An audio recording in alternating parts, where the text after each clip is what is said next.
بابے نے لمبا سا سانس لیا اور بولا، کاکا تم چاہتے کیا ہو؟ میں نے عرض کیا، کیا آپ کو واقعی سونا بنانا آتا ہے؟ بابے نے خالی خالی آنکھوں سے میری طرف دیکھا اور ہاں میں سر ہلا کر بولا، ہاں میں نے جوانی میں سیکھا تھا۔ میں نے عرض کیا، کیا آپ مجھے یہ نسخہ سکھا سکتے ہیں؟ بابے نے غور سے میری طرف دیکھا اور پوچھا، تم سیکھ کر کیا کرو گے؟ میں نے عرض کیا، میں دولت مند ہو جاؤں گا۔ بابے نے قہقہ لگایا، وہ ہنستا رہا، دیر تک ہنستا رہا، یہاں تک کہ اس کا دم ٹوٹ گیا اور اسے کھانسی کا شدید دورہ پڑ گیا۔ وہ کھانستے کھانستے دورہ ہوا اور تقریباً بے حالی کے عالم میں دیر تک اپنے ہی پاؤں پر گرا رہا۔ وہ پھر کھانستے کھانستے سیدھا ہوا اور پوچھا، تو تم دولت مند ہو کر کیا کرو گے؟ میں نے جواب دیا، میں دنیا بھر کی نعمتیں خریدوں گا۔ اس نے پوچھا، نعمتیں خرید کر کیا کرو گے؟ میں نے جواب دیا، میں خوش ہوں گا، مجھے سکون ملے گا۔ اس نے تڑپ کر میری طرف دیکھا اور کہا، گویا تمہیں سونا اور دولت نہیں، سکون اور خوشی چاہیے۔ میں خاموشی سے اس کی طرف دیکھتا رہا۔ اس نے مجھے جھنجھوڑا اور پوچھا، کیا تم دراصل سکون اور خوشی کی تلاش میں ہو؟ میں اس وقت نوجوان تھا اور میں دنیا کے ہر نوجوان کی طرح دولت کو خوشی اور سکون سے زیادہ اہمیت دیتا تھا، مگر بابے نے مجھے کنفیوز کر دیا تھا اور میں نے اسی کنفیوژن میں ہاں میں سر ہلا دیا۔ بابے نے ایک اور لمبا قہقہ لگایا اور اس قہقہ کا اختتام بھی کھانسی پر ہوا۔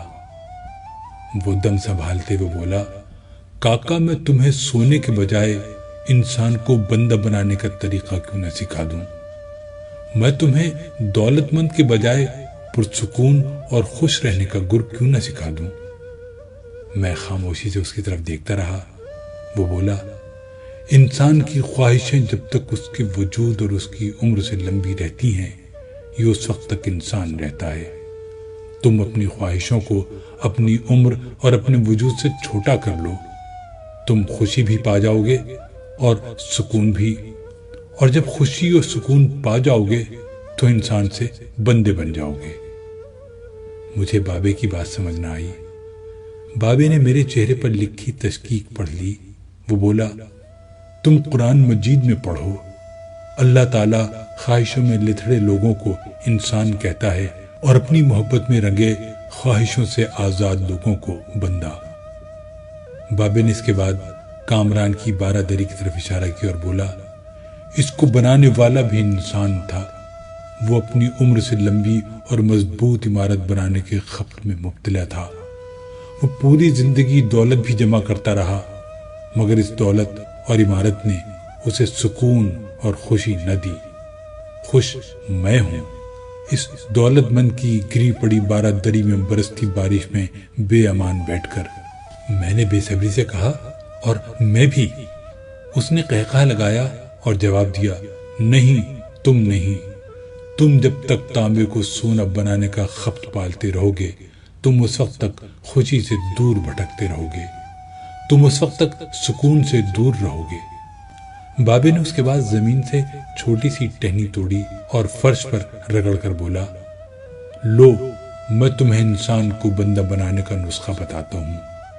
اپنی خواہشوں کو کبھی اپنے قدموں سے آگے نہ نکلنے دو۔ جو مل گیا اس پر شکر کرو، جو چھن گیا اس پر افسوس نہ کرو۔ جو مانگ لے اس کو دے دو، جو بھول جائے اسے بھول جاؤ۔ دنیا میں بے سامان آئے تھے، بے سامان واپس جاؤ گے۔ سامان جمع نہ کرو، ہجوم سے پرہیز کرو، تنہائی کو ساتھی بناؤ۔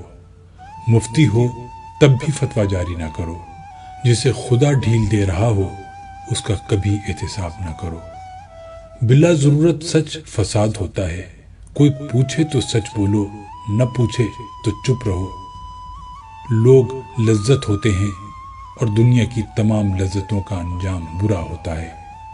زندگی میں جب خوشی اور سکون کم ہو جائے تو سیر پر نکل جاؤ، تمہیں راستے میں سکون بھی ملے گا اور خوشی بھی۔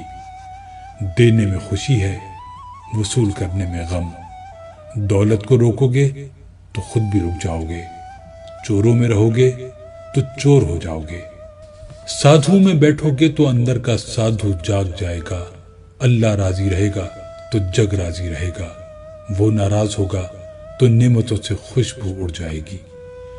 تم جب عزیزوں، رشتہ داروں، اولاد اور دوستوں سے چڑھنے لگو تو جان لو اللہ تم سے ناراض ہے، اور جب تم اپنے دل میں دشمنوں کے لیے رحم محسوس کرنے لگو تو سمجھ لو تمہارا خالق تم سے راضی ہے، اور ہجرت کرنے والا کبھی گھاٹے میں نہیں رہتا۔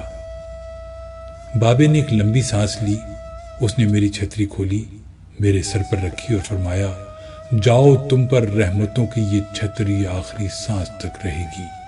بس ایک چیز کا دھیان رکھنا، کسی کو خود نہ چھوڑنا، دوسرے کو فیصلہ کرنے کا موقع دینا، یہ اللہ کی سنت ہے۔ اللہ کبھی اپنی مخلوق کو تنہا نہیں چھوڑتا، مخلوق اللہ کو چھوڑتی ہے۔ اور دھیان رکھنا، جو جا رہا ہو اسے جانے دینا، مگر جو واپس آ رہا ہو اس پر کبھی اپنا دروازہ بند نہ کرنا۔ یہ بھی اللہ کی عادت ہے، اللہ واپس آنے والوں کے لیے ہمیشہ اپنا دروازہ کھلا رکھتا ہے۔ تم یہ کرتے رہنا، تمہارے دروازے پر میلہ لگا رہے گا۔